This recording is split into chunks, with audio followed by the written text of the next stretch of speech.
It's time to discuss the last week in professional wrestling with that way cool wrestling show, Breakout. Welcome, everybody, to another week of that way cool wrestling show, Breakout. I am your host, the Celtic Casanova, Johnny McIntyre. I am joined by my beautiful real-life valet, Samantha Spark. Samantha, how are you today? Oh, I'm doing good, Johnny. How are you doing? Better with a little libation. Of course. Wet the lips. Cheers. But thank you so much for joining us today. We are brought to you by Breakout on DJB Productions Network. So make sure you go back to that channel, like, subscribe, 5 stars. I don't know if you can do that, but 5 stars. I was informed after episode 2 of my 5 stars! Do it anyway! Write it down. Write it in the comments. All right. So, as we start off every week, what's going on in the dirt sheets? What's happening in the mud this week? So let's touch base on Keith Lee, okay? Keith All right. Lee has 2 championships. Yes. 2 championships. So he, this week on NXT, the Good American Bash, I refuse to call it the Great American Bash because rest in peace, Dusty. And what a slap in the face that was to use that event to fight Cody. So that's a story for another day. So Adam Cole's 400-plus day championship reign has come to an end in NXT. And Keith Lee is now the North American champion and the NXT heavyweight champion. I, for one, love Keith Lee. I do, too. He's a sweet, sweet person. We love Keith Lee in this house. And Keith Lee brings something Adam Cole doesn't quite bring to the table as champion. I love Adam Cole. I'm not slighting Adam Cole in the least. I worry about his future going up to the main roster because of his height. And Vince is only going to see his size.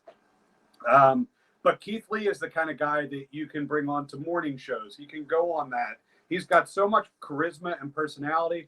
He can be like, you're not up to John Cena's level, but he can be the guy that goes and does the press junkets. He can go. It's a good look to have him out there. I mean, I think it's kind of foolish to say he couldn't go over John Cena's level because, I mean, I'm just saying he doesn't have the time. John Cena he's in his little own bubble, so I think Keith. He is. He's in China learning Mandarin right now. I think. I don't think that's That's really not the good. truth. You should be traveling. Okay, so let's get on to the next dirt sheet subject. Sorry, sometimes I do that. Take a swing. But Matt Riddle.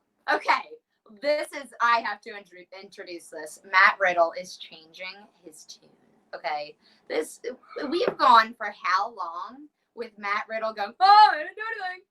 She's a stalker. I've got PFAs against her. I didn't instigate anything. And now, all of a sudden, it's turning into, oh, well, I may have cheated on my wife with her, but I didn't do anything. But else. I didn't do anything, bro, that the bro didn't want to do. I didn't force bro to do anything. So bro. It wasn't harassment. But... No. So he's admitted to having a relationship of some sort with this extramarital affair with, I can't remember, I think Candy Cartwright is her name. She works the Indies. Of course. He comes out in this, he posts a video the other day admitting that he's cheated on his wife with her, but still maintains his innocence and not doing anything against her will. Everything was consensual.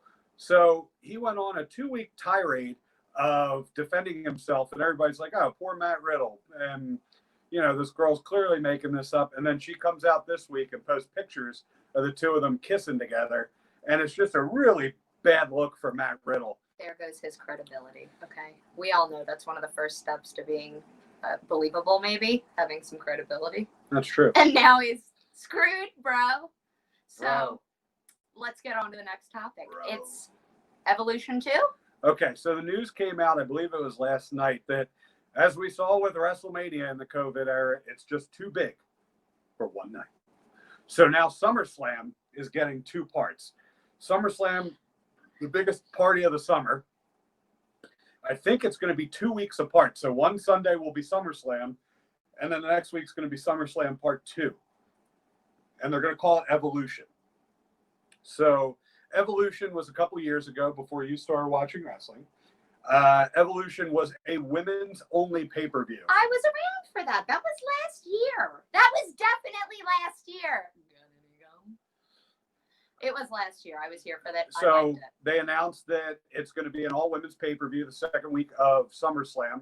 Why can't they just have separate events? Why is it still got to be SummerSlam? I don't know. I don't know what they're trying to cash in on. It's WWE. Nothing much really makes sense. No one knows. But the big rumor for Evolution 2 is the one Tessa Blanchard is to be making her debut. We talked about her last time Caddy. as she got fired from Impact. She's a caddy Sally. But Caddy Sally, Caddy. I don't believe it's a chatty Kathy. Yeah, but She's a caddy Sally. Alliteration. She's a caddy Sally. All right, so while we're here today is a very special edition of Breakout. It is Pass or Fail.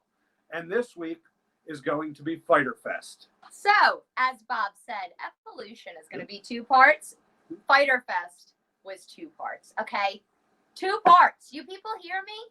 I know the women in the room are listening. This is 2 weeks in a row I have to watch wrestling. And again, I watch, but this is congruent. So Fighter Fest is typically an event that they do. It's a free per view instead of a pay per view.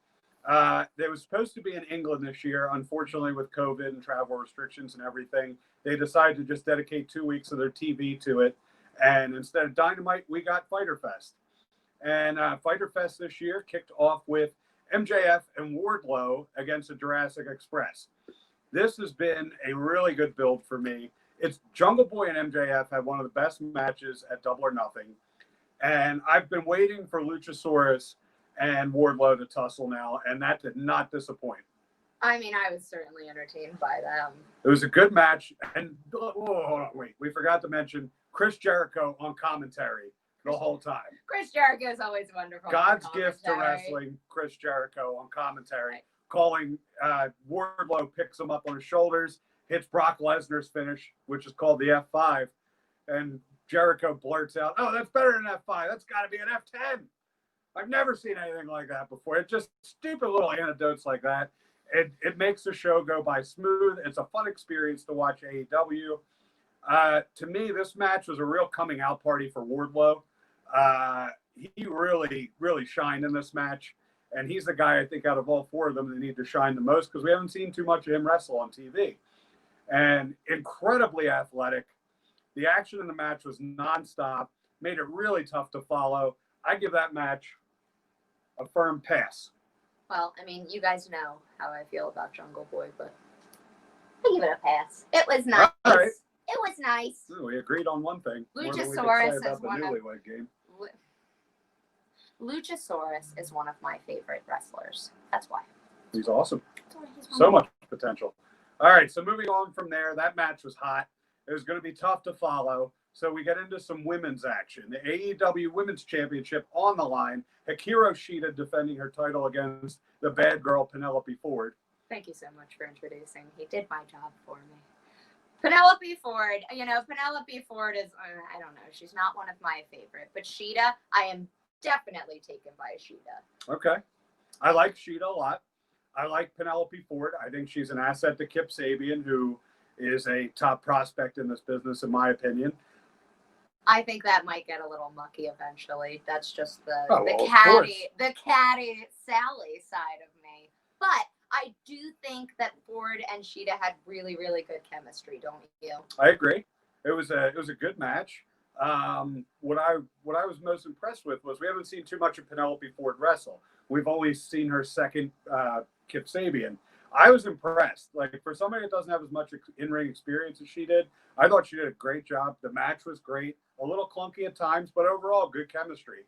I guess the big question is who's next for Shida? Since it seems our role model, Britt Baker, is locked up with Big Swole now. And the running theme throughout the whole night between those two was great. That was enjoyable with Big Swole kidnapping Britt Baker. But to go back to Shida and Ford, I give it a pass. It was good. I would say that I have to agree with you, Johnny.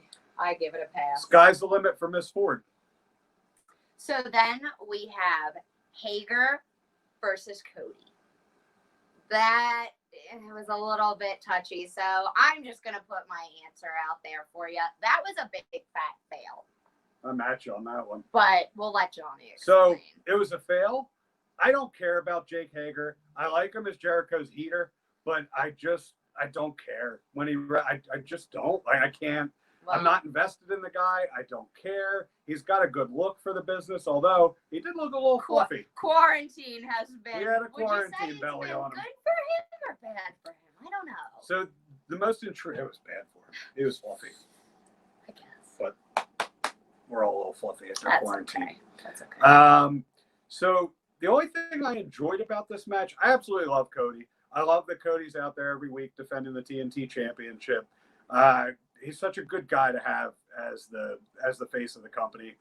As far as the match is concerned, though, the only thing good about it to me was the finish. I love the finish of the match where Hager was choking him out and Cody rolled out of it and actually tapped out, but Hager's shoulders got counted to 3 before he tapped out. So it gives Hager a claim to the title if they decide to have a rematch. I hope they don't. I saw all I need to see of that. And again, it was a no thank you. Well, I feel like they were just trying to push Hager, and he was just not. He's not over. He's not at all. He's not. He's good as Jericho's heater to like help Jericho cheat and stuff, but I don't really care to see him wrestle a match. I don't care for him either, and you know that's Yeah. bad. I love the juicy stuff. There was nothing juicy. So we've got the next match, Private Party, which is my favorite because Mark Quinn is on there. I like Mark Quinn. And he is always, I like how he comes out in the match and he's like, He just yells the whole time. It's I fun. love it. It's They great. are, and they came out with Matt Hardy. Matt Hardy taking on a new role as coach, kind of filling in similar to like the Doc Hendricks role when he managed the Hardys, or Michael Hayes, whatever the hell he was at the time, managed the Hardys. He's kind of filling that role to get Private Party on the right track and make them a formidable team. I think Matt Hardy's just a little bit lost. I think he's kind of I think he might be trying to find his place in life right now. Well, you never know what Matt Hardy you're going to get. So what would you say for it was what, Private Party versus Santana and Ortiz? Santana and Ortiz. I love those guys. I can't get enough of them, especially Ortiz with the Tiger style. I mean, I just kind of associate them with Jericho's backup guys, but I would still, if I have to give for the match, I would give a pass. It was a big pass, and something we'll touch on in just a little bit. The winner of that match moved on to Fyter Fest Night 2 to take on whoever the tag team champions were at the time. So after this, go ahead. Oh, okay. Well, I wanted to touch base on the next subject, but you go ahead, Joe. No, go ahead. I want to get to my Meatballs promo. Yo. My meatball! It's Taz. Taz is just, he's fluffy. He's angry and fluffy. Taz is the best. I didn't say he wasn't the best. I just said love he's a Taz. meatball. Taz delivered an incredible promo. He shot on WWE's handling of the coronavirus situation. And he also, what he announced that was most important, what was announced for night 2 of Fyter Fest was Brian Cage taking on Jon Moxley for the AEW Heavyweight Championship. But unfortunately, Mr. Moxley's wife, Renee Young, who works for WWE, who was mishandled, She's sick. she got the coronavirus and didn't think it was wise to bring Moxley in, so they postponed it a week. So that'll be next week, and we'll talk about Fight for the Fall when that happens. But touching base on Brian Cage, I don't think that, and the Taz promo, I don't think that he focuses enough on Cage. that's exactly Like, what I kind of feel like he's like all in your face, Taz, meatball. But then there's like Cage. Cage is kind of like in the background, like, hey. Taz was so up front in the camera, and then you see Cage peeking over the back, and I don't think it did him any favors. I really like. I just want to see Taz versus Moxley. Exactly. I don't care about Cage, and the chances of Taz getting his hands on Moxley or vice versa are slim to none. Like, I just don't think that's going to happen. It was a great promo by Taz, but I'm throwing a fail up simply for the fact that Brian Cage is the guy you need to get over. We all know how great Taz is and everything about, and has intensity and everything, but Cage needs to be more of the focal point. I feel like this is very convoluted, but I give it a fail as well. But that's just because Taz is a meatball. So then, We've got tag titles. Sorry. the main event of the evening, the Tag Team Championships, the Best Friends, who were brought to the ring in a minivan by Trent's mother, who dropped them off. It was wonderful. It was one of the most fantastic entrances I've ever seen. It was like CN Skate Palace in Aston all over again. I don't know what that means. But they took on Omega and Paige, who have held on to these tag team titles for a while now. It's been a tumultuous relationship between the two. So they really add to the fact that you never know what's going to happen with these two. They can get into an argument mid-match. So it makes it very believable that, you know, anybody who faces them could walk out with the title. And they did a nice job building up the best friends for this match. I really enjoyed the match, and I'm giving it a pass. I think I'd give it a solid pass as well. So Omega and Paige won that match and then opened up Fyter Fest Night 2, defending their tag team championships. Can I just say, like I said before, I did not know this was a continuation. Oh, it's two parts. It was news to me when I realized it was a continuation. But we had, what did we start again with? We had Private Party versus Omega and Paige for the tag titles. I think it was a pretty good match. It was fantastic. They had incredible chemistry together.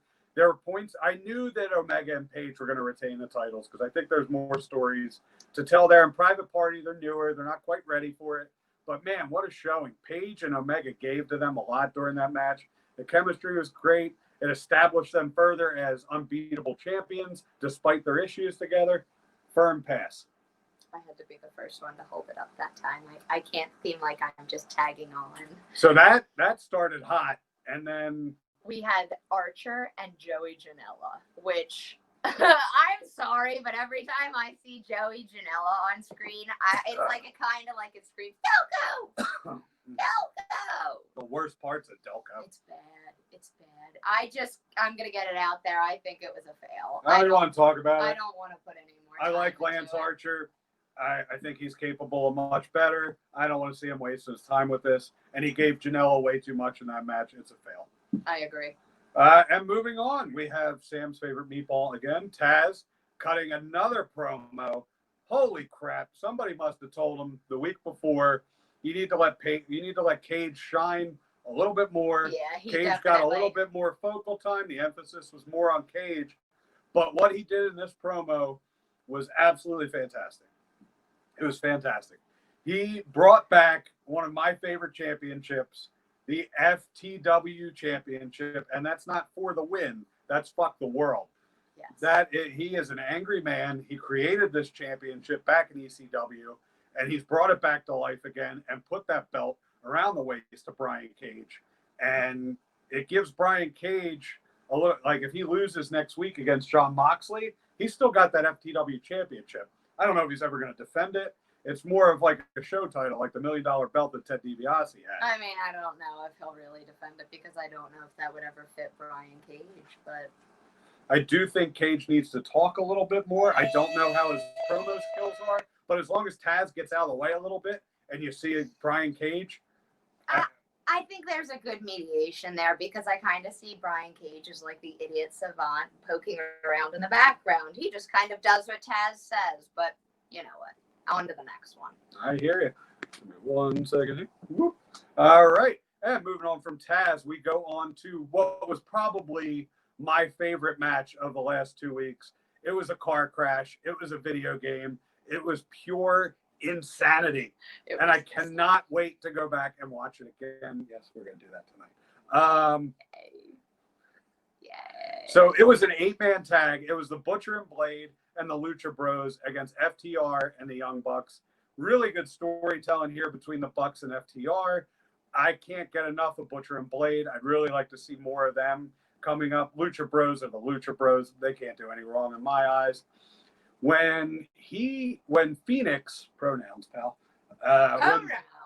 When Phoenix hit that Canadian Destroyer to the floor on top of 6 other guys, I popped off the couch with excitement. I've never seen anything so dangerous done in a wrestling ring before. That's not true, I'm sure. I've saw somebody get weed whacked before. It happens. But that's not wrestling. It happens. I don't like that match. I don't know. I don't either, but I've seen this match is a huge pass. Very firm pass. What? I just did. I don't know. Explain it. Maybe it was when I got bored of it, but I just don't care for I don't know what it is, but I don't care for the Young Bucks. I just kind of don't. It's not that I think I just think they're bland, and I think that it's a remake of the Hardy Brothers. That's exactly what it is. They're boring. They're flavorless. Stack it up. Mr. Producer, can you get me the number for a divorce lawyer? I don't want to use the same one again and again. It's okay. He knows him better. Let him use it. Boy. No. I'll introduce now. No, I'm not done talking. Disappointed. I'm not done talking. Continue. So what this did was it furthered the story between the Bucks and between the Bucks and FTR. So to me, this is the best feud going in wrestling right now. I can't wait to see where this is going, and I can't wait to the inevitable Bucks versus FTR match. Okay, so let's bring up another solid fail match.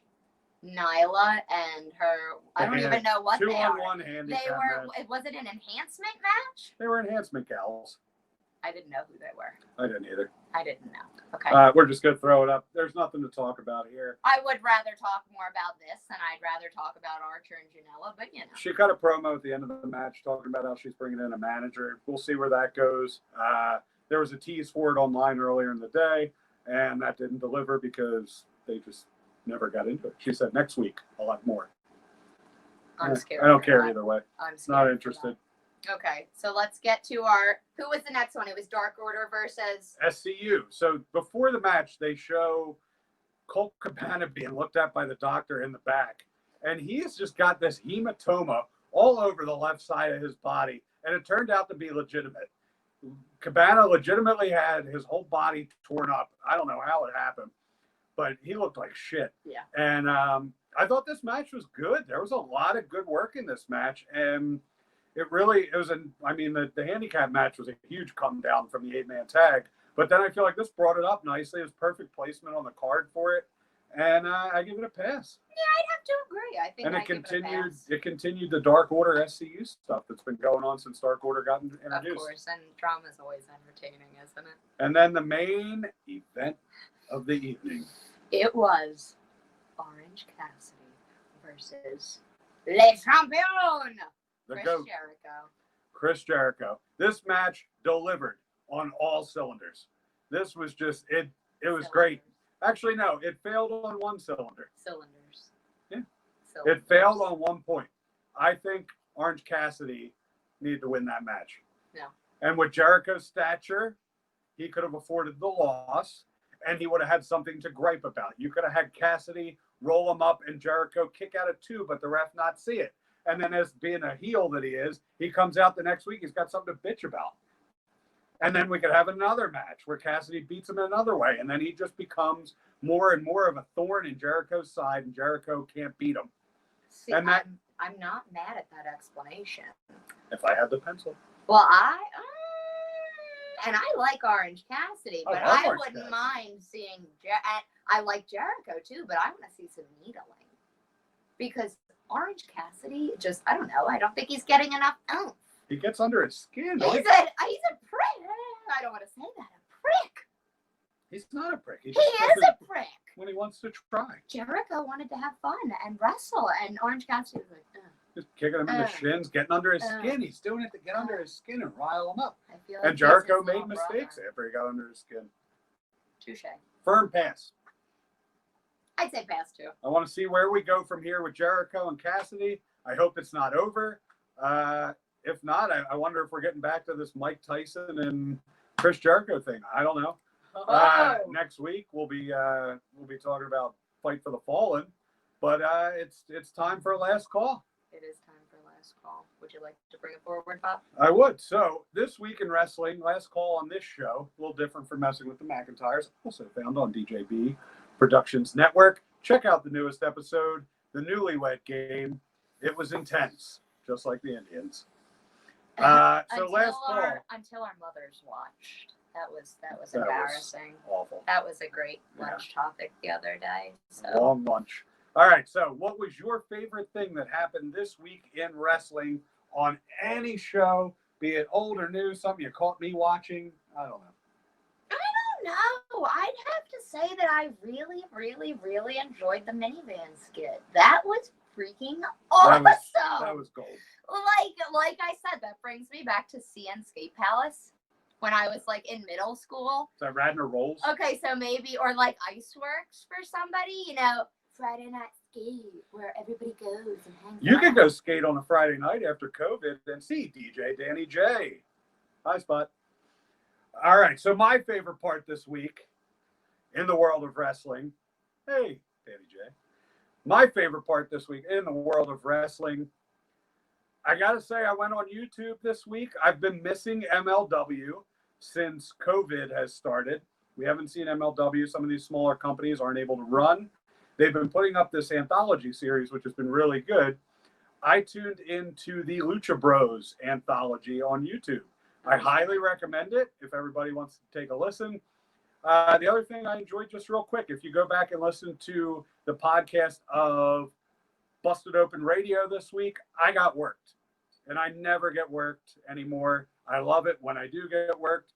FTR was on this week, and they really blurred the line between what was real and what was the wrestling business. And I'm not going to lead in anymore. Listen to the interview. It was very good. He was so entranced, he drove away from the grocery store and kept driving. That's true. I ended up driving 20 minutes out of the way just because I got lost in the podcast and forgot where I was going. He just left me here. But for Samantha Sparks, I am Johnny McIntyre. And I'm Samantha Sparks. Join us again next week. I already said that part. Thank you for listening to that Way Cool Wrestling Show Breakout. We'll see you at the matches. Goodbye, everybody.